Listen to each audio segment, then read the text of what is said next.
Bismillahirrahmanirrahim. I welcome you all to the online lecture series of digital image processing. Today is our 11th lecture in a series, and in today's lecture we will going to discuss about the assignment, and after which we will start over with the lecture, or we'll do the vice versa to it. We'll first start over with the lecture of the image processing and frequency domain, and then we're going to look at the assignments. So let's get started.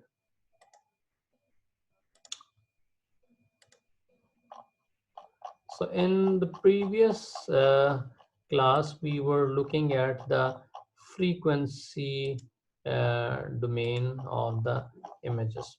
तो हमने last class में देखा था कि frequency domain के अंदर हमारे pass filter किस तरह काम करता है, और हमने यहाँ पे देखा कि ये जो इमेज था इसको हमने सेंटर किया है, और सेंटर करने के बाद इसमें से इसका डीसी कंपोनेंट सब्ट्रैक्ट किया हुआ है। इसमें डीसी कंपोनेंट की वैल्यू नहीं, और फिर हमने यहाँ पे 3 फिल्टर देखे थे, जिसमें सबसे पहला जो फिल्टर आपके पास प्रेजेंट है, ये आपके पास एक लो पास फिल्टर है। लो पास फिल्टर क्या करता है कि सारे फ्रीक्वेंसी कंपोनेंट को पास होने देता है which are around the zero. As we know कि हमने इस इमेज को सेंटर कर लिया है। हाउ सेंटर किया?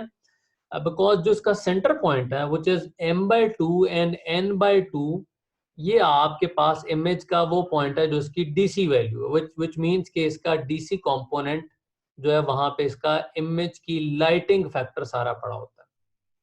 और दूसरी चीज, ये आपको ऑलरेडी पता है कि डीसी को हम कैपिटल, जब भी इमेज फ्रीक्वेंसी डोमेन में आ जाता है तो इसको कैपिटल एच से रिप्रेजेंट कर रहे होते हैं, और स्मॉल u, v इसके इंटरनल कंपोनेंट्स होते हैं। सो जो पहला हमारे पास फिल्टर है, ये आपके पास एक लो पास फिल्टर है। अगला आपके पास जो फिल्टर यहाँ पे दिया हुआ है, ये आपके पास एक हाई पास फिल्टर है, और जो तीसरा आपके पास इमेज है इसमें high pass plus DC component add हुआ है। How? If you look at this, तो आपके पास ये जो बॉटम वाली जगह यहाँ पे एक स्मॉल ए लिखा हुआ है, इसमें स्मॉल ए का डीसी कंपोनेंट ऐड हुआ है, जिसकी वजह से ये दोनों इमेज ऑलमोस्ट एक तरह के, इनकी रिजल्टेंट आउटपुट फर्क आ रही है। ये वाला इमेज देखें तो इसमें लाइट का फैक्टर नहीं है, लेकिन अगर आप सेकंड इमेज देखें तो इसकी जो ब्राइटनेस है वो पहले इमेज के मुकाबले में बहुत ही ज्यादा बेहतर है। This is all happening because of the frequency domain to it. तो इसके बाद हमने एक सिंपल इमेज देखा, और इस इमेज के ऊपर हमने 3 फिल्टर्स अप्लाई किए। पहला इमेज था जिसमें आपके पास ब्लैक और वाइट, बस 2 कलर्स हैं, और हमने इसको एक गॉसियन लो पास फिल्टर से पास किया। जब मैंने इमेज को गॉसियन लो पास फिल्टर से पास किया तो मेरे पास रिजल्टेंट सेकंड इमेज आया, जिसमें आप देख सकते हैं अब ये जो इमेज है इसका बॉर्डर जो है वो ब्लर हुआ है। और जो थर्ड इमेज आप देख रहे हैं इसके अंदर हमने जीरो पैडिंग परफॉर्म की है बिकॉज ऑफ द सेंट्राइजेशन, और जो इसके एजेस हैं, अब इसकी जो पहला ये वाला इमेज देखें तो इस इमेज के अंदर आपको ये एज ब्लैक नहीं नजर आएंगे, लेकिन अगर आप ये इमेज देखें तो इसमें ये वाले एजेस भी ब्लैक नजर आ रहे होंगे, बिकॉज इसमें टॉप तो दोनों इमेजेस में एक ही तरह का है। लेकिन जब आपने इमेज के अंदर जीरो पैडिंग परफॉर्म की, बिकॉज आपके पास बॉर्डर नहीं थे, तो उसकी वजह से आपको साइड के ऊपर ये बॉर्डर्स नजर आना शुरू हो गए हैं, ये छोटे छोटे ब्लैक स्पॉट्स आ गए। सो हमारे पास क्या होता है कि जब भी हम इमेज के अंदर पैडिंग का ऑपरेशन परफॉर्म करते हैं तो पैडिंग की वजह से बॉर्डर एरिया के ऊपर आपके पास डार्क शेड्स आना शुरू हो जाते हैं। और फिर हमने एक पीरियोडिक 2 डायमेंशनल इमेज देखा। वो एक ऐसा इमेज था जो अपने आप को हर कुछ इंस्टेंट पे रिपीट करता है, यानी जो इमेज इधर है इस जगह पे भी सेम है, इस जगह पे भी सेम है, और जो इसका टाइम पीरियड है, यानी अगर आप इसको यहाँ से यहाँ देखें, जो इसकी लेंथ है सेम उसकी लेंथ भी इस जगह पे। So this type of image is called your periodic image. ये inherently periodic image था. अब हमने इस periodic image के अंदर padding किए बगैर इसको convert किया frequency domain में और वापस लेके आए, तो आप देख सकते हैं इसके अंदर ब्लैक एरियाज प्रेजेंट हो गए, यानी ये ऊपर वाले एरिया के अलावा ये वाले एरिया भी इसमें आना शुरू हो गया. ये इफेक्ट आपको ज्यादा इम्प्लीफाई करके दिखाया गया so that you understand the effect of padding in an image. Alright, ये भी हमने लास्ट लेक्चर में देखा था. Right, let's see the filters कि हमारे पास रियल लाइफ में जो भी फिल्टर होते हैं वो किस तरह के काम कर रहा होता है. जो पहला आपको यहाँ पे फिल्टर नजर आ रहा है ये प्योर डीसी एक आइडियल लो पास फिल्टर है. इस लो पास फिल्टर को हमने कन्वर्ट कर लिया स्पेशल डोमेन में. तो ये इस फिल्टर की स्पेशल डोमेन रिप्रेजेंटेशन है, बिकॉज कभी भी एक फिल्टर आइडियली ऐसे क्रिएट नहीं किया जा सकता टाइम डोमेन में. तो ये बी जो है ये इसकी स्पेशल डोमेन की रिप्रेजेंटेशन है जो हमने इसका inverse discrete time Fourier transform से ऑब्टेन किया. और सी वो वाला इमेज था जिसके अंदर हमने जीरो पैडिंग परफॉर्म की, because it is not possible कि यहाँ पे आके खत्म हो जाए. सो हमने क्या किया कि जो इसके बाद का इमेज था हमने यहाँ पे जीरोस अपेंड कर दिया इसकी लेफ्ट साइड पे और राइट साइड के ऊपर. हमने ये क्यों किया, बिकॉज अगर हम ये नहीं करेंगे तो इमेज में डिसकंटिन्यूटी आ जाती है और साथ एलिसिंग और फोल्डिंग का फैक्टर आना शुरू हो जाता है. और जो इससे नीचे वाला इमेज है, ये जो डी इमेज अगर आप देखें तो ये इसका फिल्टर इमेज है फ्रीक्वेंसी डोमेन के अंदर जब हमने इमेज का एफएफटी कंप्यूट किया. So from here till here if you look at this now, this is a more realistic filter. लेकिन जब भी आप कन्वर्ट करते हैं तो मैं I still remember the wording of my instructor when I was, जब मैं ये इमेज प्रोसेसिंग पढ़ रहा था. सो जब भी इस इमेज को आप फ्रीक्वेंसी डोमेन में ले आए तो इसके कान खड़े हो जाते हैं. ये छोड़ देख रहे हैं, ये इसकी लोब्स स्टार्ट हो जाती है, ये वाला पॉइंट इन एजेस, ये एजेस आ जाते हैं. और अकॉर्डिंगली एक और ऑपरेशन भी इसमें होता है जिसमें क्लियर. सो सेकेंडली अगर आप ये देखें तो यहाँ पे भी इसमें आपके पास साइड लोब्स आना शुरू हो गए. सो ये इन अदर वर्ड्स यहाँ पे भी आपके पास के छोटे छोटे कान शुरू हो गए. सो फ्रीक्वेंसी डोमेन में जब भी आप स्पेशल डोमेन का इमेज लेके जाते हैं तो इमेज के अंदर पैडिंग का ऑपरेशन परफॉर्म होता है और अकॉर्डिंगली आप इमेज को रियलिस्टिकली हैंडल करना शुरू कर देते हैं. चलिए, after this, so we have now two images in front of us. The left image which we have is the phase angle of the image.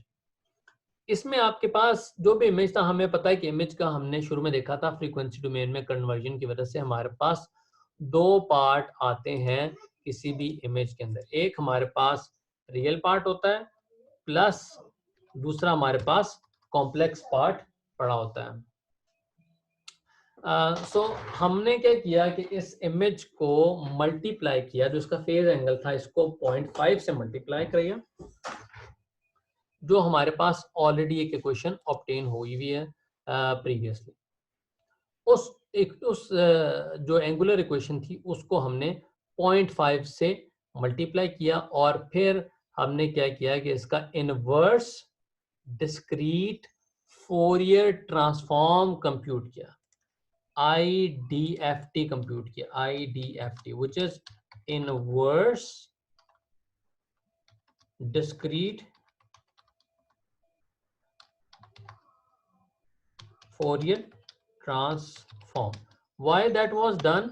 Because हम इमेज को एंगुलर फॉर्म के अंदर विजुअलाइज नहीं कर सकते थे. सो हमने इमेज का विजुअल इफेक्ट लेने के लिए इसके एंगल को 0.5 से मल्टीप्लाई किया.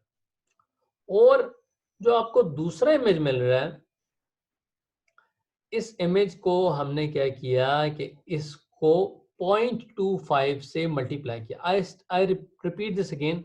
हमने इमेज के इमेजिनरी जो पार्ट है, इसमें हमारे पास दो पार्ट थे, रियल पार्ट था और आपका इमेजिनरी पार्ट था। और फिर साथ ही हमारे पास इमेज के अंदर दो फैक्टर्स और आ रहे थे, जिसमें हमें पता है कि इमेज में एक आपका रियल पार्ट पड़ा होता है और एक आपका एक मैग्नीट्यूड पड़ा होता है और साथ ही एक इसका एंगल पड़ा होता है। सो हमने जब आप इमेज को यहाँ पे देख रहे होते हैं तो आप बेसिकली इसका मैग्नीट्यूड देख रहे होते हैं और ये प्योरली इसका एंगुलर पार्ट है। सो एंगुलर पार्ट आपको इमेज की रियल जो इमेज में डिटेल होती है वो दिखा रहा होता है। अब हमने क्या किया कि इसके एंगल को पहले इमेज को 0.5 से मल्टीप्लाई किया, सेकंड को 0.25 से मल्टीप्लाई किया। लेकिन अगर आप इसका फोरियर स्पेक्ट्रम देखें तो दोनों इमेजेस का फोरियर स्पेक्ट्रम में कोई भी चेंज नहीं आएगा। ऑल दो इमेज के अंदर हमें चेंजेस क्लियरली विजिबल है। ये जो स्ट्रिप हमारे पास पहले विजिबल थी, अब इसकी विजिबिलिटी कम होगी। ये जो डॉट था इसकी विजिबिलिटी कम होगी, इसके ऊपर कुछ और लाइनिंग का इफेक्ट आया, लेकिन इसका फ्रीक्वेंसी स्पेक्ट्रम सेम है। So let's see this. सो ये जो हमारे पास पहला इमेज आ रहा है, ये आपके पास ओरिजिनल इमेज था। m क्रॉस n का ये इमेज दिया हुआ है इस फिगर में। और जो बी पार्ट है, बी पार्ट में हमने क्या किया कि इस इमेज को हमने जीरो पैड का ऑपरेशन परफॉर्म किया ताकि हम इसको सेंटर कर लें। और जो अगला इमेज आपको नजर आ रहा है, इस इमेज को हमने सेंटर का ऑपरेशन इसमें परफॉर्म किया, बिकॉज हम चाहते ये हैं कि ये जो आपको स्पेक्ट्रम नजर आ रहा है ये सेंट्रलाइज्ड होकर स्पेक्ट्रम नजर आए, एफपी जो स्पेक्ट्रम। अच्छा, अब हम अगर आप ये वाला स्पेक्ट्रम यहाँ पे देखें तो ये वो वाला स्पेक्ट्रम है जो आपके पास एक लो पास फिल्टर का स्पेक्ट्रम होता है। यानी ये जो यहाँ पे जो आपको स्पेक्ट्रम नजर आ रहा है, इसके अंदर आपको एक सेंटर में डॉट नजर आ रहा होगा। ये क्या है, एक लो पास है। यानी इन अदर वर्ड्स ये स्पेक्ट्रम क्या कर रहा है, ये इमेज के डीसी कंपोनेंट को पास होने दे रहा है, बाकी सारी चीजों को ब्लॉक कर रहा है। और अगर आप इससे नेक्स्ट पार्ट देखें तो ये एक ऐसा स्पेक्ट्रम है जिसमें एक हाई पास वैल्यू गई है। यानी इन अदर वर्ड्स ये जो इस डीसी वैल्यू था, डीसी वैल्यू के साथ ही कुछ और कंपोनेंट भी इसमें पास हो रहे हैं। और जो आपको नीचे इमेज नजर आ रहा है, ये वो वाला इमेज है जिसके अंदर आपने इस इमेज की और इसके साथ इन दोनों का आपस में प्रोडक्ट ले लिया। प्रोडक्ट लेने का क्या मतलब हुआ कि आपने ये फिल्टर इसके ऊपर अप्लाई किया और अप्लाई करने के बाद जो इसका रियल पार्ट था आपने उसका discrete inverse discrete Fourier transform compute किया, जिसकी वजह से आपको इमेज का हाई पास कंपोनेंट नजर आ गया। सेकेंड इमेज देखें तो ये एक ब्लरी इमेज है। ब्लरी इमेज का मतलब ये है कि आपका ये जो रिजल्टेंट इमेज है ये आफ्टर अप्लाइंग लो पास फिल्टर है।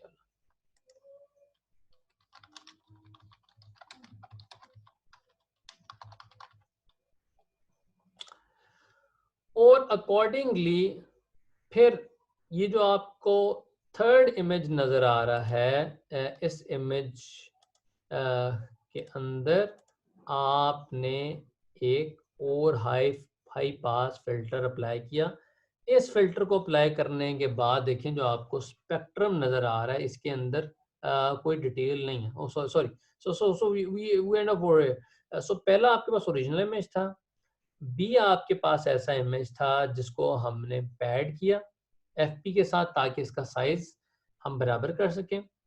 सी आपके पास वो इमेज था जिसको हमने मल्टीप्लाई किया -1 रेज टू पावर x+1, यानी इसको सेंटर किया। और डी स्पेक्ट्रम था आपके पास जो आप -1 रेज टू 1 जो था उसका स्पेक्ट्रम ले रहे थे। अच्छा, okay sir, we are not applying inverse discrete time Fourier transform on the image. जी हम अप्लाई करें, मैं एक तरह आपको बताता हूँ कि हम किस तरह अप्लाई करते हैं। अच्छा जी, और ई जो है ये आपके पास एक सेंटर गॉसियन लो पास का रिस्पॉन्स दिखाया हुआ है। एफ के अंदर आपको एक हाई पास इमेज का रिस्पॉन्स दिखाया गया है जी में क्या किया, ये जो आपको जी इमेज दिखा रहा हूँ, इसके अंदर क्या किया है कि आपने इमेज की प्रोडक्ट ले ली, यानी आपने ये जो फिल्टर था इसको और इस इमेज को आपस में मल्टीप्लाई किया, और मल्टीप्लाई करने के बाद आपने इसका जो रियल पार्ट था वो डिस्प्ले कर दिया। और फाइनली अब ये देखें, इस पार्ट के अंदर आपके पास ये ब्लैक पार्ट भी पड़ा हुआ है और ये इमेज भी पड़ा हुआ है, बिकॉज हमने इसके अंदर पैडिंग परफॉर्म की। हमारा ओरिजिनल इमेज था, इसके साथ हमने 0 पैड किए ताकि हम इसको सेंटर करें। अगर हम पूरा इमेज ये लेते तो हम इसके ऊपर एज इट इज अप्लाई नहीं कर सकते, और लास्ट में हमने जो पैडिंग थी उसको एलिमिनेट कर दिया, और ताकि आपको अपना रिजल्टेंट इमेज मिल गया। अच्छा, ये याद रखें, ये जो इमेज है आपको फ्रीक्वेंसी डोमेन में ऐसी कोई चीज नजर नहीं आती। ये इमेज कब नजर आता है, जब आप इसको दोबारा inverse discrete time Fourier transform apply करते हैं, तो फिर आपको इमेज नजर आ रहा होता है, वरना आपको इमेज दोबारा से विजिबल नहीं होता। So basically what we have done, हमने इमेजेस के ऊपर ये फिल्टर्स अप्लाई किए। ये जो मैं आपको ये फिल्टर दिखा रहा हूँ, ये आप टाइम डोमेन में ये फिल्टर देख चुके हैं। टाइम डोमेन वाला ये फिल्टर है। टाइम डोमेन में फिल्टर को हम रिप्रेजेंट करते हैं स्मॉल h ऑफ x से। ये हमारे पास कौन सा फिल्टर था, 1 2 1 2 4 1। कोई मुझे बता सकता है ये किस तरह का फिल्टर है? This was basically a low pass special domain filter, जिसमें हम कुछ एजेस को इनहेंस कर रहे थे। सो एक ये लो पास गॉसियन फिल्टर है जिसका ये रिस्पॉन्स दिखाया, और इसी फिल्टर का ये जो ऊपर आपको नजर आ रहा है ये इसका फ्रीक्वेंसी रिस्पॉन्स है। This is the frequency response या frequency response of the filter, और ये स्पेशल डोमेन में इसका रिस्पॉन्स है। सो सी के आप ये दोनों फिल्टर एक ही हैं, इनमें कोई फर्क नहीं है, लेकिन इनके डोमेन फर्क है। ये जो नीचे वाला है ये आपके पास टाइम डोमेन में, और जो ऊपर वाला है ये आपके पास फ्रीक्वेंसी डोमेन के अंदर का फिल्टर है। सो फ्रीक्वेंसी में आप एच एफ यू से रिप्रेजेंट करते हैं, this is a low pass filter. Next if you see, this is a frequency domain high pass filter. क्यों? क्योंकि सिर्फ ये जो एजेस हैं ये क्या कर रहे हैं, अगर आप इसका रिस्पॉन्स देखें तो रिस्पॉन्स से हमें क्या पता लगता है कि ये जो इसका सेंटर कंपोनेंट है ये आप इसको ऑफ कर रहे हैं, along with certain A value इसको पास कर रहे हैं, और बाकी कौन सी वैल्यू पास करते हैं, जो इसकी एजेस के ऊपर है, यानी ये वाले एज इसके पास हो रहे हैं, बाकी सारे इसकी डिटेल को सप्रेस किया जा रहा है। और यही इसका टाइम डोमेन में अगर ये फिल्टर होता तो इसका रिस्पॉन्स कुछ इस तरह का नजर आ रहा होता। सो फ्रीक्वेंसी डोमेन में इसका मतलब है कि हमारे पास फिल्टर रिस्पॉन्सेज जो हैं वो ज्यादा क्लियर इमेजेस शो कर रहे होते हैं। सो अगर आप ये देखें तो ये घर का इमेज है, जिसके अंदर हमारे पास क्या है कि हमने इस बिल्डिंग का स्पेक्ट्रम लिया, ये इसका फोरियर ट्रांसफॉर्म का स्पेक्ट्रम लिया। यहाँ पे आपको किसी तरह से कोई चीज नजर नहीं आ रही, क्यों? क्योंकि इसका मैग्नीट्यूड स्पेक्ट्रम। अगर इसका फेजर होता तो आपको इसके एजेस नजर आ रहे होते हैं। Since this is a magnitude spectrum, तो यहाँ पे एक डीसी वैल्यू नजर आ रही है और बाकी इसका रिस्पॉन्सेस नजर आ रहे हैं। सो नेक्स्ट वी सी, हम ये लास्ट स्लाइड है आज के लेक्चर की। हम इसमें एक स्पेशल डोमेन का फिल्टर मास्क अप्लाई कर रहे हैं, जिसमें आप फिल्टर में से एजेस को एक्सट्रैक्ट कर रहे हैं। ये क्या करता है, ये वर्टिकल एजेस को एक्सट्रैक्ट कर रहा होता है। ये हम ऑलरेडी टाइम डोमेन में पढ़ चुके हैं, -1 -2 -1 2 -1 1। और इसका अगर रिस्पॉन्स देखें तो ये मैटलैब में इसका 3 डायमेंशनल हमने रिस्पॉन्स प्लॉट किया है। अगर आप इसका यहाँ पे रिस्पॉन्स देखें तो आपको यहाँ पे दो चीजें नजर आएंगी, ये व्हाइट कलर की वैल्यूज हैं और ये इसकी ब्लैक कलर की वैल्यू। ब्लैक कलर की वैल्यू कौन सी है, जहां पे हमने इसको सप्रेस कर दिया है,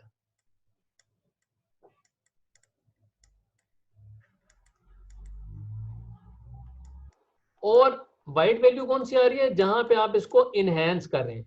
यानी ये जो है ना, ये बेसिकली आपके व्हाइट है, और ये जो -1 है ये आपके पास ब्लैक की फॉर्म नजर आ रही है। अब हमने यहाँ पे हमारे पास से नीचे दो फिगर्स नजर आ रही हैं, जिसके अंदर हमने क्या किया कि इस फिल्टर को इस इमेज के ऊपर अप्लाई किया। जब हमने इस फिल्टर को इस इमेज के ऊपर अप्लाई किया तो इसकी वजह से हमारे पास ये एक घर की डिटेल नजर आ गई।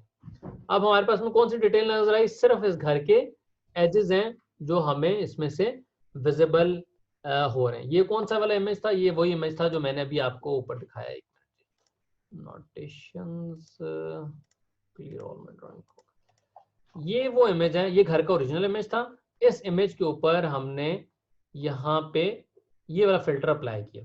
ये फिल्टर का आपको रिस्पॉन्स भी नजर आ रहा है फ्रीक्वेंसी डोमेन के अंदर। ये दो समझे इसमें स्पॉट्स हैं, एक वाइट और एक इसमें ब्लैक स्पॉट है। और जब हमने इस फिल्टर को इमेज के ऊपर अप्लाई किया तो आपको ये डिटेल नजर आ गई।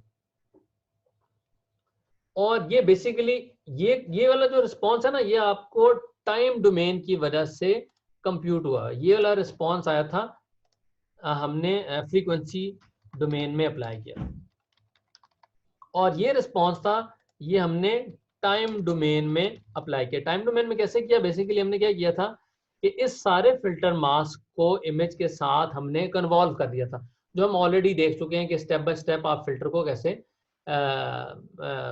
यूटिलाइज करते हैं। सो अब हमने फ्रीक्वेंसी डोमेन में क्या किया कि हमने इसको कन्वर्ट किया फ्रीक्वेंसी में, और हमने इस ये वाला जो इसका रिस्पॉन्स है, इस रिस्पॉन्स को मल्टीप्लाई करा दिया। यानी ये वाला रिस्पॉन्स था इसको, और इस रिस्पॉन्स को आपस में एक दूसरे के साथ मल्टीप्लाई किया।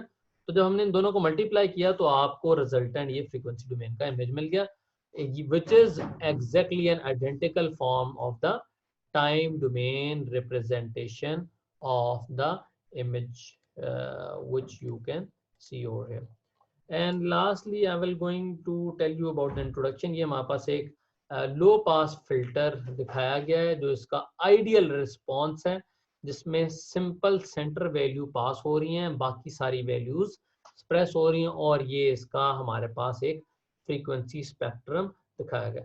सो अगर हम इस तरह के इमेज को इस पे अप्लाई कर रहे हैं, ये आपको एक इमेज है जिसके अंदर काफी सारी डिटेल नजर आ रही है, वाइट्स भी आ रहे हैं, ब्लैक्स भी आ रहे हैं, एक लेटर लिखा है कैपिटल ए, और वाइट स्पॉट भी पड़े हैं। और हम इस इमेज के ऊपर अब यहाँ पे जो आपको सर्कल नजर आ रहे हैं इसको इसमें अप्लाई करें।